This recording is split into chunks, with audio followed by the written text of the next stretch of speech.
What's your birth date, Curt? Today. 70 years ago today. Is that 1955? Yes. We march. You know where I was born? No. Rhode Island. You know why? Why? Because I wanted to be close to my mom. Not funny, Curt. Kimmy, 2 tequila sunrises, please. Curt's throwing out jokes already.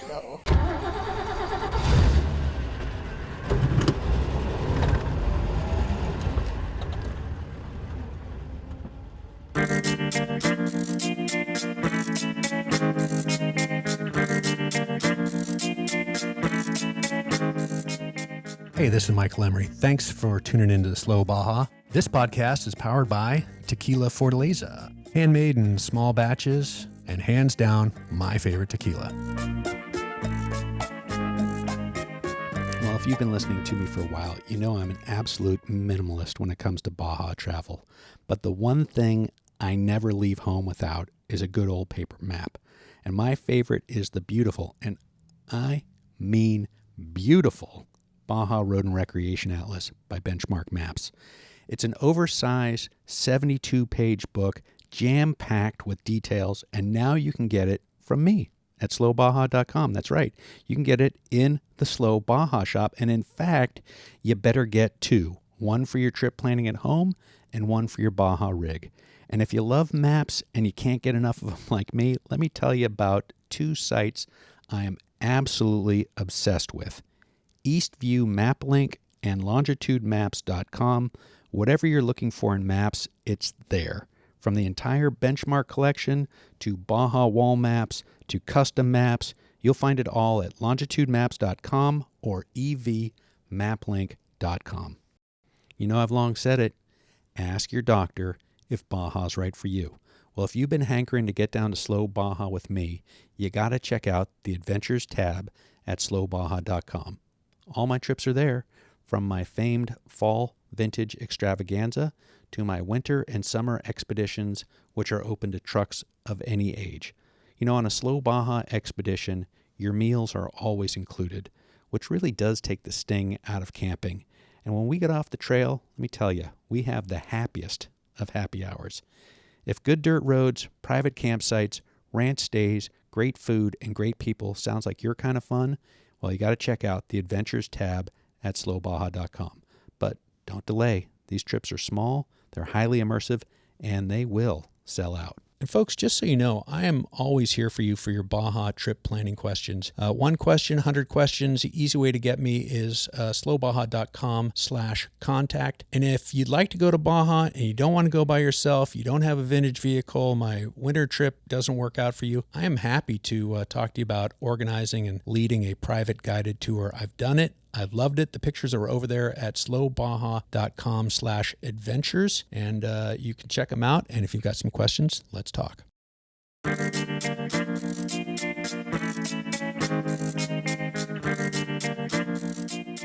Coming to you from the Shieldman recording booth. Thanks for tuning in to today's Slow Baja. My heaping dose of gratitude goes out to Curt LeDuc. That's right. The subject of today's podcast is also the recipient of my heaping dose of gratitude. And let me tell you what that is all about, because it's a pretty rare occasion. Curt LeDuc has just signed on to be my sweep and mechanic for my upcoming Slow Baja Vintage Expedition, October 11th through 18th, folks, if you got something old. And I'm absolutely stoked. That means you folks with that old stuff, the old stuff like my old stuff, are going to get off the trail. Curt can fix anything, you know. He can fix anything. Off-road motorsports, Hall of Famer, blue-collar racing legend. He's built it all. He's raced it all. He's broken it all. And he has fixed it all. He asked if I wanted him to bring his battery-operated welder. You know, I said, no, sir, but you can bring your battery-operated blender because he's got one and it's super cool. You know, this trip is a tribute to Sal Fish, who will also be involved in more on that later because we're talking about Curt LeDuc. But this route, this trip, is the first 1,000 that Sal and Mickey marked themselves. Mickey was flying overhead in his plane, dropping Coke cans with notes in them to Sal, who was down below in a Volkswagen thing, and the salami rolling around underneath the seat. And, it's just hard. It's hard to fathom in this age of technology how primitive things were, but they got them done. And we are going to run that route to the best of our ability, and it's going to be a ball. And Curt friggin' LeDuc is going to be the sweeping mechanic. So without further ado, we're going to get into it. It's Curt LeDuc on his birthday, his 70th birthday. That's right. He's sitting there talking to me, talking to you folks on his birthday. Without further ado, it is Curt LeDuc on today's Slow Baja. Curt LeDuc. Catching up with Curt was my idea as I was driving over here yesterday. What the hell? You're living in Baja? You tell me a little bit about how things are going for you. 70th birthday today. Happens to be pure luck.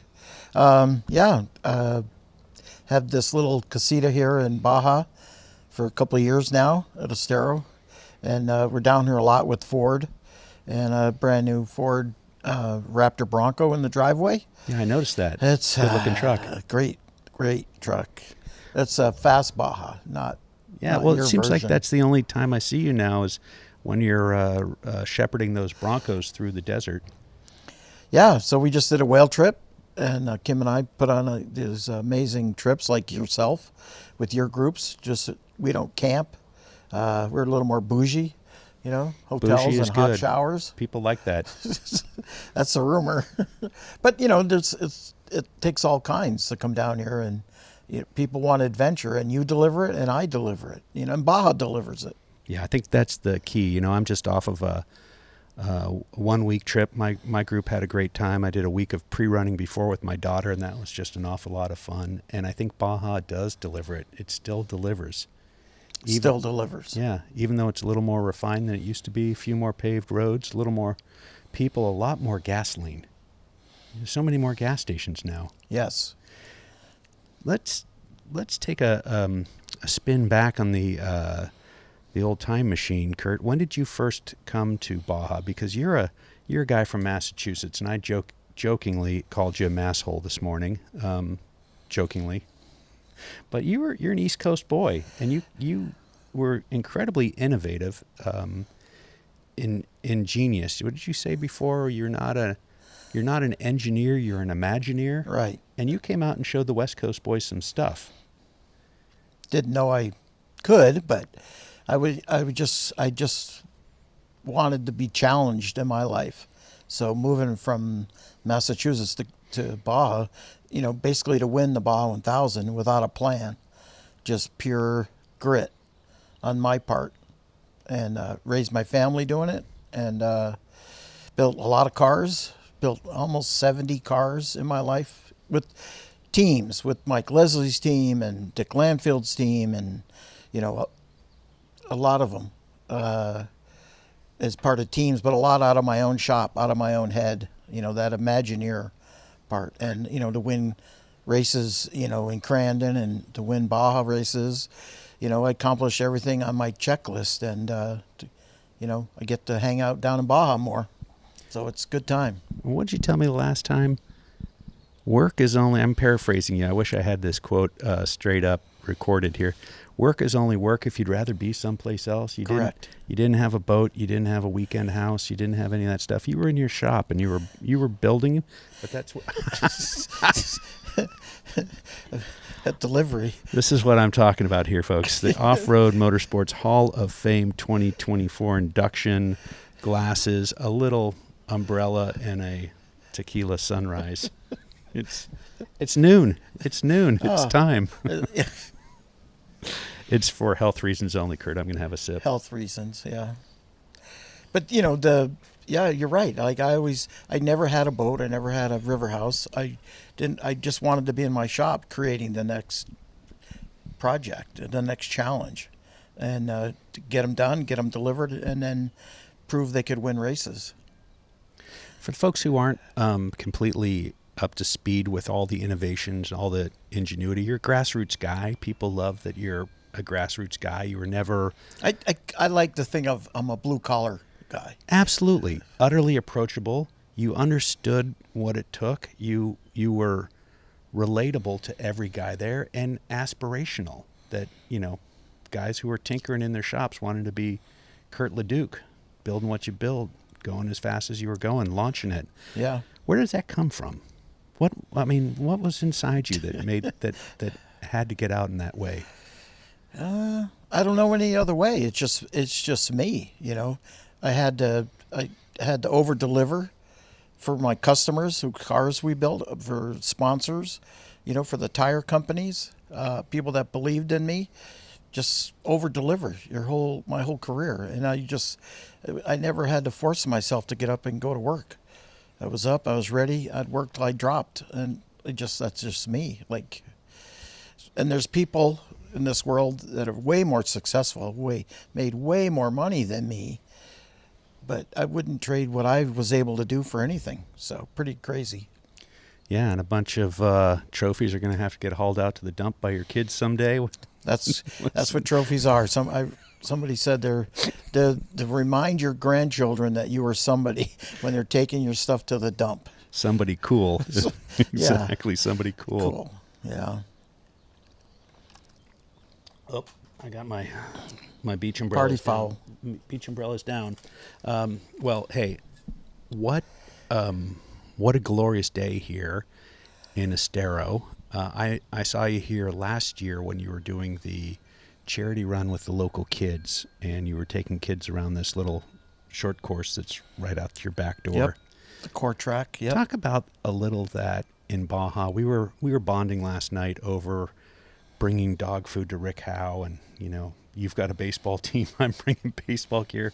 What is it about Baja that makes people want to help people? Yeah, I think people want to help people everywhere, and not just, just like you see the homeless guy in the corner, and half the time you want to run him over, and half the time you want to give him $100. So down here, it just seems like it's easier to interact and get the response that you're looking for. They're happy, you're happy, and you just feel like you're not taking advantage of anybody.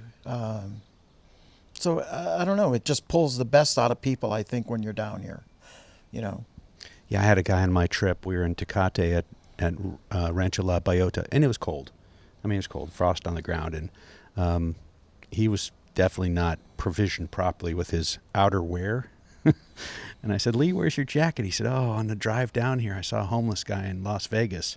And he looked a lot colder than I did, so I gave him my jacket. And so, of course, I reached behind my seat, and I've got a weatherproof, bag back there that's got 4 down jackets in it. Because in my truck, it gets frickin' cold. And, you've got the lightweight down jacket, the vest that goes under the lightweight down jacket, the heavyweight down jacket that goes over the lightweight down jacket and the vest. And then I have another jacket that the Pacifico, Ben Crow, the Pacifico rep for San Diego, gave me. That's a fabulous jacket, which I usually sleep in.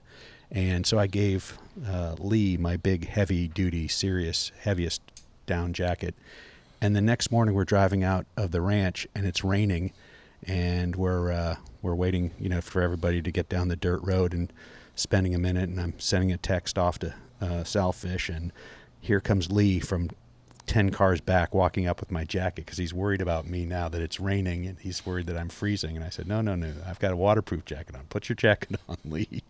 But, it's people helping people, I think, is a beautiful part of this, and it's an untold part of, it's a culture in the racing, I think, people are, supporting this orphanage or the school for the deaf or what have you. And I know, again, we talked last night about you adopting a baseball team that's really out in the middle of nowhere, and me trying to fix the coordinates in my head so I can swing up there and meet those folks. Mission Gonzaga down by, can't think of it. Zapatia de Los Angeles, that area? No. It's farther south. We're calling David Keir. Hang on, we're throwing a lifeline to David. Yeah, get a shout out. Constitution. Yeah, thank you, Constitution. Okay, and so that road is the 7th longest straight road in the world. That's amazing. That road in Constitution. But it's the first narrowest straight road. No, it's not that bad. No.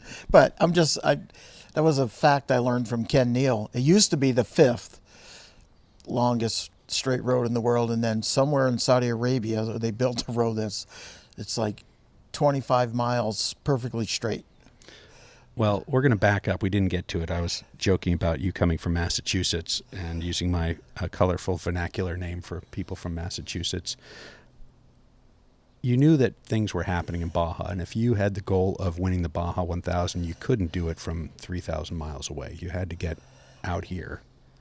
And how did that play out? Well, so there was married guys with kids, right? Oh yeah, 3 kids. You had a business that had a great business, 4-wheel parts type store, and retail, yeah. fabrication, maintenance, lifts, sold lift kits, and I have to apologize for all these people with the early Broncos, because I bought diapers and baby food with putting on those plastic flares cutting the fenders out of a stock Bronco. You were the guy. I was the guy back there. Guy raising the value of every uncut Bronco. Yeah, I apologize, but you had to if you wanted. You had to do it. If you wanted to buy some white spoke wheels and some Dixie Peck tires, you had to cut the fenders. Who's that wheel maker? Remind me of the name of the wheel maker. Just Jackman? Is that Jackman wheels? That was before. Yeah, Jackman was the original guy. Okay. Out here, yeah, with the big welds. Thick centers and big welds. That was his trademark. But I didn't sell those on the East Coast. It was just regular white spoke wheels by the pallet loads. Anyways, so I read about Baja, and I was racing. I would, up and down the East Coast and Canada, signed up dealers. I would make roll cage kits and roll bars because it was too expensive to ship from the West Coast. So every time we go to a race, I have a little display, and people would buy these kits, and they wouldn't have to pay shipping. And the next time I went to a race, that I would bring product and, grew my business, one handshake at a time. A little Malcolm Smith-like in that. Had the van selling the parts and then racing and then doing it all over again. Yeah. It smuggled stuff into Canada. And, just found a way that I wanted to just come to Baja. I met Walker Evans. He invited me out because I needed a pit cruise for the Baja 1000. And I flew out, and he had vans back then, Dodge vans, and came down 1,000 to La Paz, and he broke, didn't finish, but the vans broke down, the trailer, the wheels came off, the carrier bearing, the water pumps went out on this group of us heading north, and I fixed them all the way home. And Curt said, I see an opportunity here for a guy like me, can fix these things. Yeah. And so Walker always, every time I went to La Paz after that, he called me, and I just fell in love with the challenge. I wanted to know why is this here? Why is that mission there? Like, why is there water here? When you first come into San Ignacio and you see all the water and the mission, you're like, you just gotta, Boston has a lot of history. New England has a lot of history, but I was just enthralled with Mexico and figured out how to come out here and make a living at it. No backup plan. No backup plan. You did say that. You can't do this stuff if you have a backup plan. You're constantly thinking about it's too easy what's to plan stop. B. Yeah. Too easy to stop, like Slow Baja. Too easy to stop. So tell me about that first Baja race. For me, racing or no, just with Walker. The first time you were in a car waiting to race a Baja race. I raced with John Swift in a Ford Ranger 7 4x4. 1980s or is this 1990s? It would have been 86 maybe. Okay, 86, late 80s. 86. You're going real fast still. I moved in 85. And that's when Simon & Simon was in 7 4x4, Mike Leslie, Johnny Johnson, 7S. Like, it was, a lot of cars, very competitive. And we didn't finish. We didn't win. I think we had motor problems. It was a V6 truck. It was problematic engine, but it didn't deter me at all. I was like, okay, there's a race next year. There's a race next month. Let's keep going. And let's keep going has kind of been your theme. people, when the sport changed, when all the manufacturers pulled out, everybody's like, a lot of people just up and stopped. And people kept saying to me, Curt, you always land on your feet. It's like, I don't have a choice. I'm not a plumber. I'm not a contractor. Obviously, I'm not a contractor. You look at my workmanship. Curt is showing me the staircase that he built up to his sun deck, which was a potential location for the shoot today. And I made a quip as I went up the stairs. I said, I don't think these stairs are to code, Curt. No code. There's a tough descent after a few margaritas, I think. Curt, you've got a VHS tape next to you there, called Neverlift. Can we get into again the ingenuity of this, the ingenuity of building your brand in an era before social media? I mean, people all have brands now. Every racer has to be a brand. You did it decades ago. You created this thing. You relentlessly marketed this thing, and you, for years and years, got to hear feedback from wives saying, my husband, you tell the tale. Guys, I mean, this is how long ago this came out in VHS tape. And you might have to explain what VHS. Yeah. Let me tell you, kids, there was a thing before. Yeah, but eventually, when DVDs came out, we sold them on DVDs. But we sold them all around. We had distributors in Australia, and you could buy them at all the off-road shows, like overlanding shows. But there wasn't much off-road racing on TV because of a few things that had happened. And Crusty Demons of Dirt came out with all the crazy stuff, the very first one. And Jason Moriarty made movies about snowmobiles, all the crazy snowmobile stuff, backflips and jumping off mountains. And so I teamed up with him to, I wanted to do this video for my sport, to grow my brand, not thinking that way, and it was an opportunity. And so we spent a year filming, and to film back then, there was no GoPros. So behind me is the setup it required to... And we are going to get into a detailed film work of that, but it's an engineering... Super 8 recorder. Yeah, it's an engineering feat, to say the least. Microphone. I had to build my own motor winder, to keep film it. So I use it at Pikes Peak. And back then I was going to Dakar, so it's got Baja in it, it's got short course, and we sold them. And so now, for my 70th birthday, we're doing a fundraiser here at Estero, and we're gonna re-release Neverlift in DVD, and the proceeds are gonna go to Mikasa Esperanza with Dennis Hollenbrecht, the Class 11 champion, to build a new classroom, for the school. There's more kids. We do a fundraiser here every year for them at Estero, and so I just thought it's a way to give back again. It's more work, it's more time, it's more money, but I think it's the right thing to do. So, and hopefully enough people come out and support it, and be able to make a sizable donation to get this classroom built.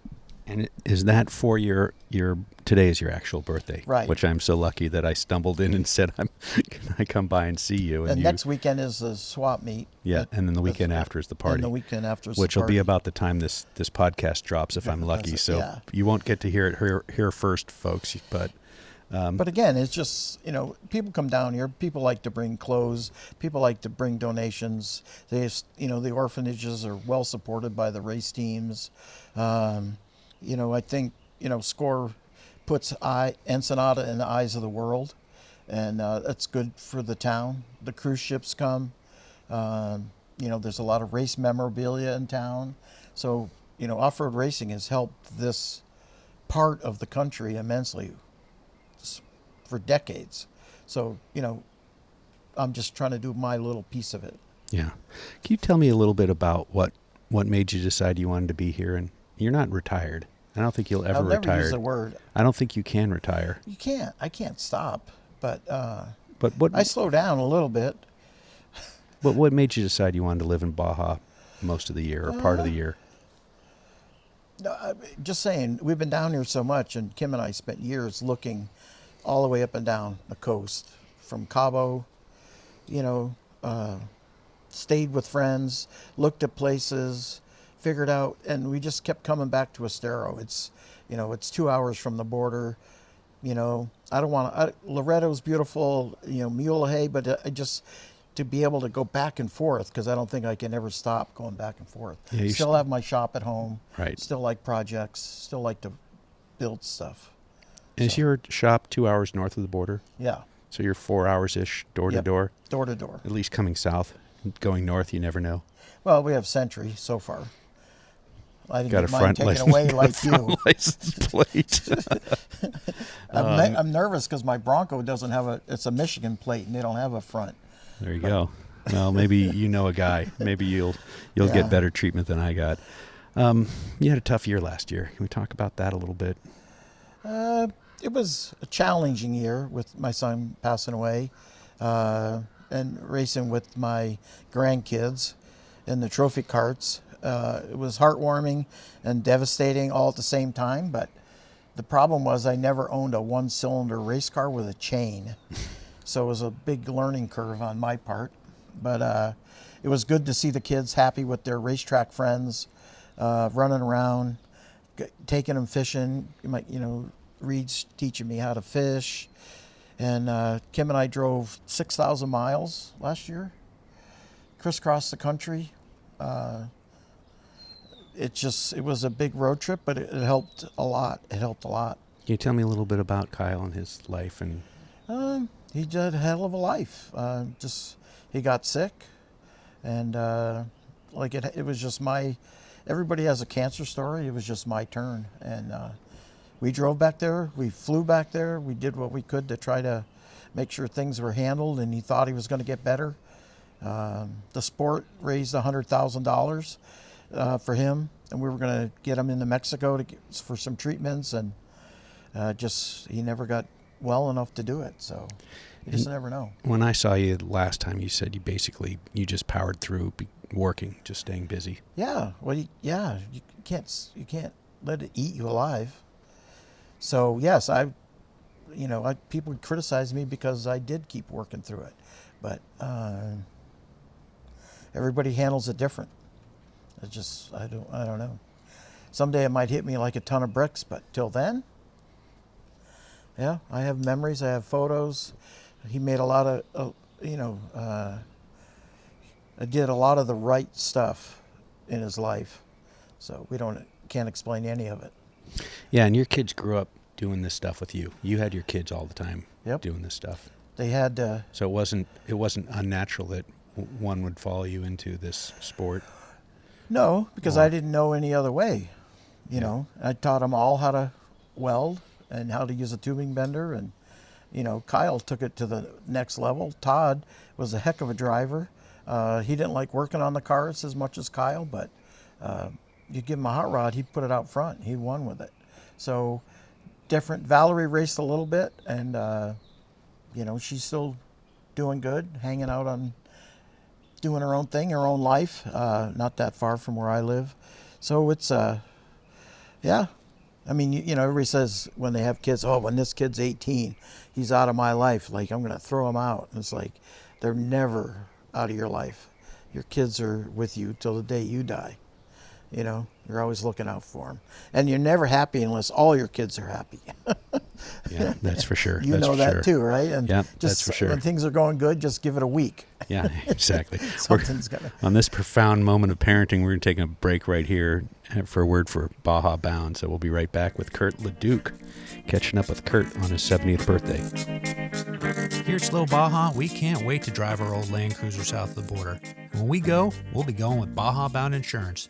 Their website's fast and easy to use. Check them out at bajabound.com. That's bajabound.com, serving Mexico travelers since 1994. Hey, big thanks to those of you who've contributed to our Baja Baseball project. We launched our gear deliveries on my winter expedition. Michael and Matthew from Barbers for Baja were along for the ride, and we got to deliver that critically needed baseball gear up and down the peninsula. It was really, truly amazing. And on my last trip, I got to go to the state baseball championships and see some of our alums playing, some recipients of the Baja baseball gear deliveries. And congratulations to Guerrero Negro and Mulegé. The Austineros and the Cardinalitos won silver and bronze at the state championships. Big stuff. And it was really fun to be there and fun to see them. All right, well, please help us continue this vital work. Make your tax-deductible donation at the Barbers for Baja. Click barbersforbaja.org.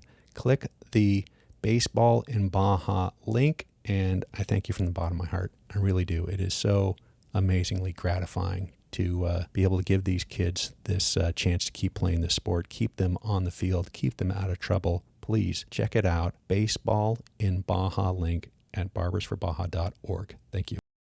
I want to tell you about these new Rocky Talkie radios that I absolutely love.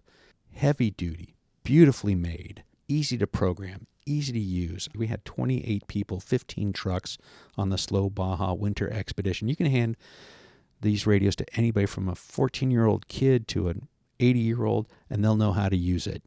They are that well designed. One charge lasted the entire week.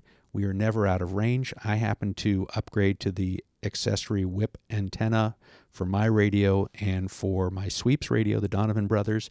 We were never out of contact. I can't say it strongly enough. Rocky Talkie radios, rockytalkie.com. Check them out. Slow Baja approved.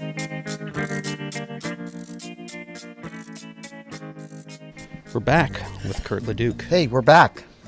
We're back. Thanks, Baja Bound, for keeping everybody safe and we had a little well insured. Yeah, we had a little fun talking Baja today, looking at the benchmark map, and that's just what's so great about having a good map. You get to spread it out on a table and put your dirty fingernails on this spot and look at that spot and over here and talk about how this route is and that beach that's got big rocks on it. And I really don't get that same feeling hovering over a iPhone screen with some sort of mapping app there. I think it's much better to have it. Maybe it's an age thing, but everybody's like Google Earth. Oh, Google Earth. I'm like, yeah, whatever. I remember one time coming down here. Yeah, whatever, you kids. I had a little Ford Ranger, and it was my shop truck. When I got it out here, I put a cage in it, made it four-wheel drive so I could pre-run. I was racing the Ford, and I pulled up near the Compadre Trail, and it was getting dark, and there was another pre-runner buggy sitting there, two guys in it, and they get out and they come walking over to me, and I get out and I put a marker to was falling, mark my pit where I wanted my chase guys to be, and the guys goes, "You know where you are?" I go, "Yeah," and they said, "You have Massachusetts plates on that truck." I go, "Yeah." He's like, "Well, where's this road go?" "Well, if you go this way, it goes to Ojos Negros. If you go that way, it goes to Tecate. If you go this way, it's about a 2-hour long deal to come down into Ensenada." And I know how to get here from Massachusetts without a map. They got in their truck, put it on their belts. They just sit there and looked at each other like, huh? Does he really know? Was that? It was nobody. Yeah. It was, like maybe the second year I lived out here. Who was that dusty-faced man? Yeah. Hey, can you talk about your famous media moment when you said, "When you die"? Oh, I don't know if I can remember it all.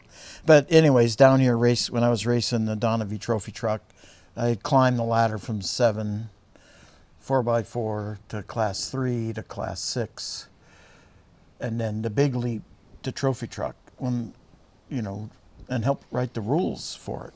So all this is rolling around in my head pre-running, and I wrote this little deal in my head.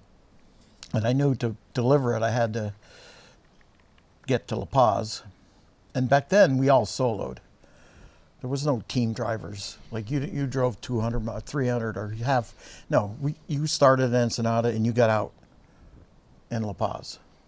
That's the way it was. That's the way it was. I'd switch co-drivers in San Ignacio. It's kind of like baseball in the old days where the pitcher just pitched the entire game. And extra innings. They didn't go through 7 pitching changes. Yeah.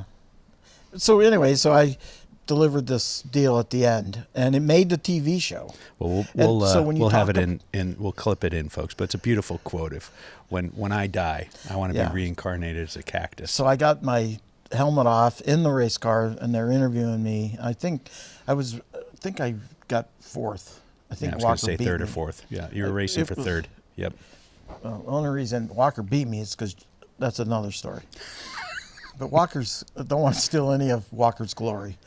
But I said, yeah, when I die in my next life, I want to come back as a giant Crandon cactus about 100 miles north of La Paz.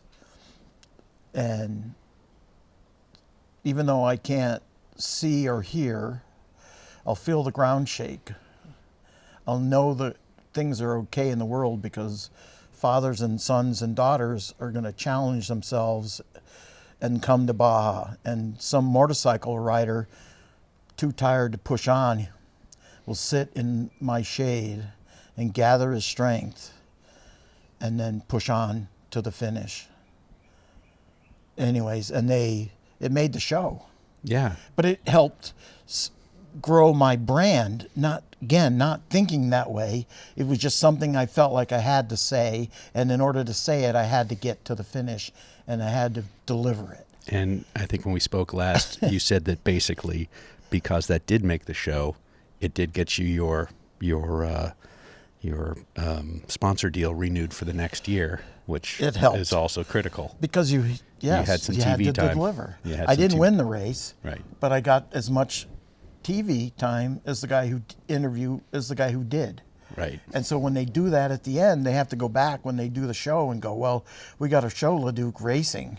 And so there's different land shots, there's some helicopter shots. And so people, I don't know how I'm wired that I think like that, but that's just the way I am. And I told my kids when they were young, and they would always make fun of me, I'd come out to Riverside and race from Massachusetts. And they would, Mislu TV was the deal, and VHS tapes I had of it. And, they interviewed me before the race, and they said, no idea who I was. And they said, what do you think about this race here at Riverside? And it was a land rush start like Crandon. And I said, well, I'm just a hand grenade sitting on line, ready to pull the pin.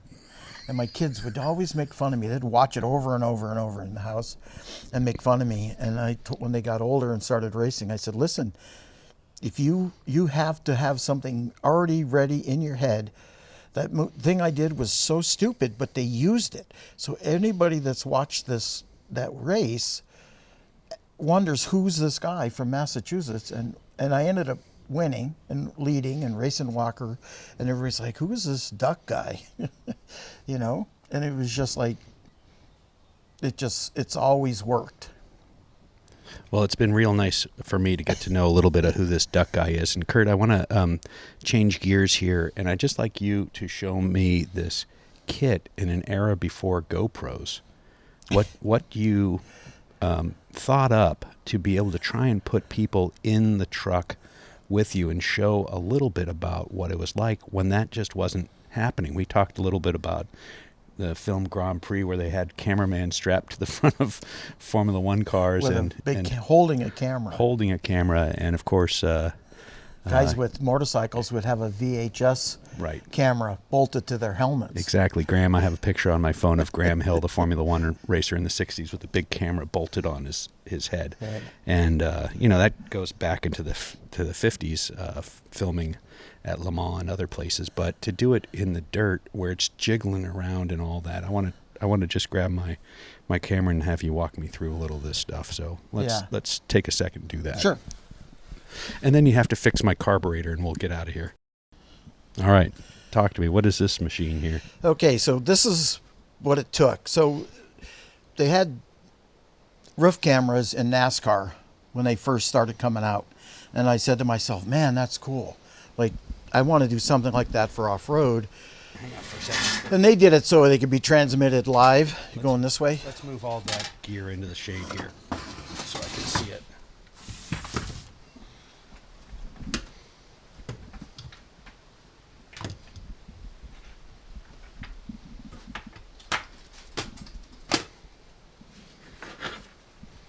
Thank you.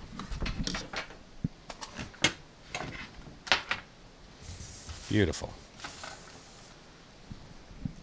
All right, tell me about all this stuff. So back in the day, they all, they had the big, you used to be able to put a full-size tape in the camera. So they came out with a newer one called Super 8. This is a Super 8 recorder. So this box would be mounted in the back of the race car, and it would have this recorder. And so the guy would have to, one of your crew guys would have to come over here. You'd have to start it, shut it, Zeus the lid on, and it would record. And so at the time, this is the smallest tulip camera I could buy in Hollywood. And so I had to fabricate a mount. It would just mount to the front bumper, back bumper, whatever. And but then to keep the screen clean, I had to use motorcycle roll-offs, that you would have. And so I built this device that goes on here, mounts on the camera to protect it. And to make the motor winder, I went to Home Depot and I bought an electric screwdriver, a rechargeable electric screwdriver, and used that to run the motor. Well, the problem with that is once you turned it on, it would just keep going until all the film was gone. It didn't last long. So then, in the old days, if you didn't have intermittent wipers on your 75 or 85 Ford station wagon, you could buy a kit like this, and it had a timer in it. And so I wired a start button here to get the film wrapped, and then it would, once this was powered, it would, on an intermittent, it would just, didn't wait for it to get dirty, it was just on a timer. And so this is how, we got the video, and then you had to have a full-size microphone, like what you're using here, and an amplifier to tie into it. And then this had to be, because this would, if it wasn't padded, it would skip. So we had to build this box so that it would, absorb the shock of landing on the cars. And it had a battery, separate charger for it, cables, front to back. And when it was real muddy, we'd have to face the camera backwards because it would jam this. And that's what it took to build your first VHS. So even all the race cars I have, when you're watching the movie, realizes this is what we were using to record it. And we got the rights from Metallica to use Give Me Fuel, Give Me Fire to this day. And it's just, I had a passion for the sport and I wanted to share it. So like Mickey Thompson, same thing when he was racing Baja, and he said he invented the Mickey Thompson Stadium Series. He's like, I want to bring, my sport, this excitement to where anybody can see it. Well, this was my way of doing it before GoPro, long before GoPro. So. No engineering challenge too great for Curt LeDuc. That's what I see. How many of those do you think you sold? I probably sold 40,000 of DVDs and VHS tapes. And I bet half of those or more were person to person with somebody standing right in front of you saying, ooh, wow. A lot of them were through dealers, but yeah, every time we'd go somewhere, we'd have some. So it's like Graham McIntosh. Every time he goes out to dinner, he brings a few books. Helps his economy. And but this really helped my sport. Of course, there was a lot of videos made after that. And then when my kids started racing, we started filming for Neverlift 2. But I have a lot of raw footage, but we never took the effort to produce it again. And the sport, it had changed. There was more on TV. It just got, the Baldwins came up with the zip cameras, before they had the drone shots, and they had a steel cable with a camera on it that, they would run the cars down, the controllers and video. And so it's just part of the evolution of of this sport. Now it's live streaming, with the Starlink, but and it's really expensive, and sometimes it works, and it's always going to get better. And so the future is amazing.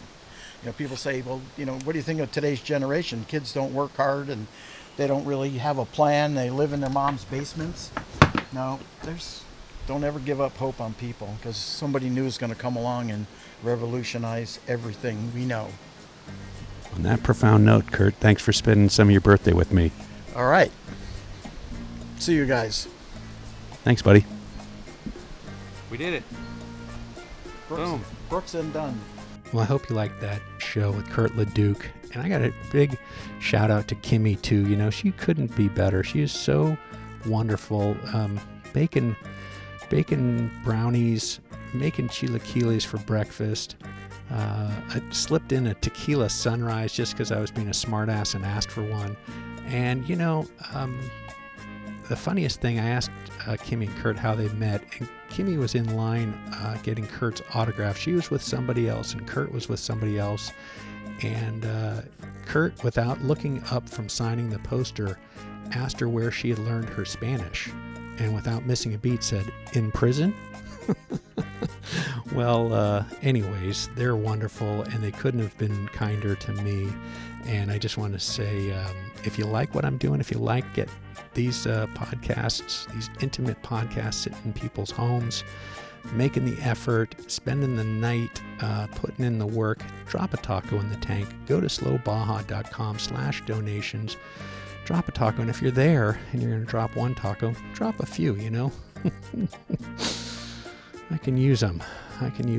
Anyways, if you're over there at slowbaja.com, you can also check out the store, buy your entry for the Slow Baja Vintage, or maybe the Slow Baja Winter Expedition 2026. Those are both in the store. You can buy that deluxe canvas shopping bag. The black t-shirt is in stock in all sizes. I've got the hats in all sizes and all style, stickers too, and a replen on white t-shirts coming. It's summer.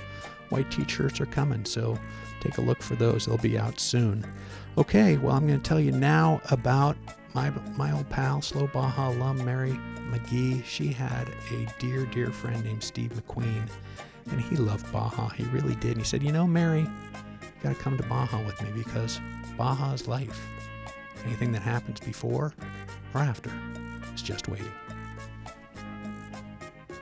People always ask me, what's the best modification that I've ever made to Slow Baja? Without a doubt, it's my Shielman seats. Toby at Shielman USA could not be easier to work with. He recommended a Vario F for me and a Vario F XXL for my navigator Ted, as Ted's kind of a big guy. And Toby was absolutely right. The seats are great and they fit both of us perfectly. And let me tell you, after driving around Baja for over a year on these seats, I could not be happier. Shielman, Slow Baja approved. Learn more and get yours at shielman.com. I'm all about keeping things simple, traveling light, and finding the really good stuff. And that's why I've been wearing iron and resin for years. It's not just clothes. It's gear that holds up in the dust, the salt, the spilled tacos, and still looks good when you roll into town. Made in small batches by folks who care. No flash, no fast fashion, just the kind of stuff that gets better the more you wear it. Check them out at ironandresin.com and pick up something that'll last the next 1,000 miles.